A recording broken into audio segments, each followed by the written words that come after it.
Office வேலைலாம் முடிச்சுட்டு 6 மணிக்கு வந்து சிஸ்டம் லாக் ஆஃப் பண்ணிட்டேங்க. அதுக்கப்புறம் வந்து நைட்டுக்கு என்ன சமைக்கலாம் அப்படின்னு சொல்லிட்டு பார்த்தேன். அப்பா மதியம் சிக்கன் எடுத்துகிட்டு வந்திருந்தாரா, ஸோ இட்லி ஊற்றிட்டு சிக்கன் வைக்கலான்னு சொல்லிட்டு சிக்கன் குழம்புக்கு தேவையான வெங்காயம், தக்காளி எல்லாமே வந்து ஃபஸ்ட்டே வந்து அருவாமனையில் அரிஞ்சிக்கிட்டேன். நான் வந்து எப்போவுமே ஈவினிங்கில் தாங்க குளிப்பேன். ஏன்னா காலையில் எனக்கு வந்து ஒர்க்லாம் பண்ணுறேன் இல்லைங்களா, அதனால் ஈவினிங் ஃப்ரெஷ்ஷாக குளிச்சுட்டு சமைச்சிட்டு அதுக்கப்புறம் தூங்குறதுக்கு எனக்கு குளிச்சுட்டு தூங்கினா கொஞ்சம் ஃப்ரெஷ்ஷாக தூங்குற மாதிரி இருக்கும். அதனால் அப்புறம் சிக்கன் குழம்புக்கு வந்து பார்த்திங்கன்னா மசாலா, அதுக்கப்புறம் வெங்காயம் தக்காளிலாம் நல்லா வதக்கி அதை அரைக்கிறதுக்கு கொஞ்சம் எடுத்து வச்சுட்டேன். இந்த மாதிரி இட்லிக்கெலாம் செய்யும்போது இந்த மாதிரி வதக்கி அரைச்சி ஊற்றி செஞ்சால் குழம்பு கொஞ்சம் நல்லா திக்காக இருக்கும். அதனால தான் இந்த மாதிரி நான் செய்வேன். இதில் வந்து பார்த்திங்கன்னா மிளகு, சீரகம், பட்டை, லவங்கம் எல்லா மசாலாவையுமே லைட்டாக வறுத்து அரைச்சி அதுக்கப்புறம் ஊற்றுவேன்.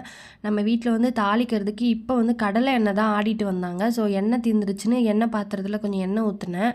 அதுக்கப்புறம் இஞ்சி பூண்டு பேஸ்ட் அரைச்சது கொஞ்சம் இருந்தது. சரி அது வந்து வர ஞாயிற்றுக்கிழமை ஏதாச்சும் நான்வெஜ் எடுத்தால் தேவைப்படும்னு சொல்லி ஒரு பாக்ஸில் எடுத்து ஃப்ரிட்ஜில் வச்சுட்டேன். இப்போ நான் வந்து எனக்கு குழந்த பிறந்ததுக்கப்புறமா அம்மா வீட்டில் தாங்க இருக்கேன். அம்மா வீட்டில் இருந்துட்டு குழந்தைய பார்த்துக்கிட்டே வீட்டில் ஒர்க் ஃப்ரம் ஹோம் பண்ணுவேன்.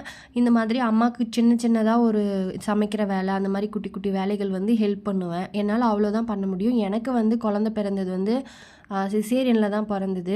அதனால் கொஞ்சம் வெயிட்டும் போட்டுட்டேன். அதுக்காக கொஞ்சம் வெயிட் லாஸ்க்காகவும் ஏதாச்சும் ஒன்று பண்ணணும்னு ட்ரை பண்ணுறேன். பட் ஆனால் பண்ணவே முடியலைங்க. எனக்கு வந்து கரெக்டாக இருக்கும் எல்லா வேலையும் செஞ்சு முடிக்கிறதுக்கு. குழம்பு வச்சுட்டு அதுக்கப்புறம் இட்லி ஊற்றி வச்சுட்டேன். இட்லி ரெடி ஆனதுமே ஃபஸ்ட்டு நானும் என் பையனும் சாப்பிட்டுடுவோம். ஏன்னா அவன் குட்டி குழந்தை இல்லையா, அவனுக்கு ஃபஸ்ட்டு ஊட்டிட்டு அதுக்கப்புறம் நான் சாப்பிட்டுடுவேன். அதுக்கப்புறம் அம்மா, தம்பி, அப்பா எல்லாருமே சாப்பிடுவாங்க. எங்களோட வீடியோக்கள் எல்லாமே நீங்கள் பார்க்குறீங்க. எங்கள் வீடியோக்கள் உங்களுக்கு பிடிச்சிருக்குன்னா மறக்காமல் சப்போர்ட் அண்ட் சப்ஸ்கிரைப் பண்ணுங்கள். ரொம்ப நன்றி. தேங்க்யூ.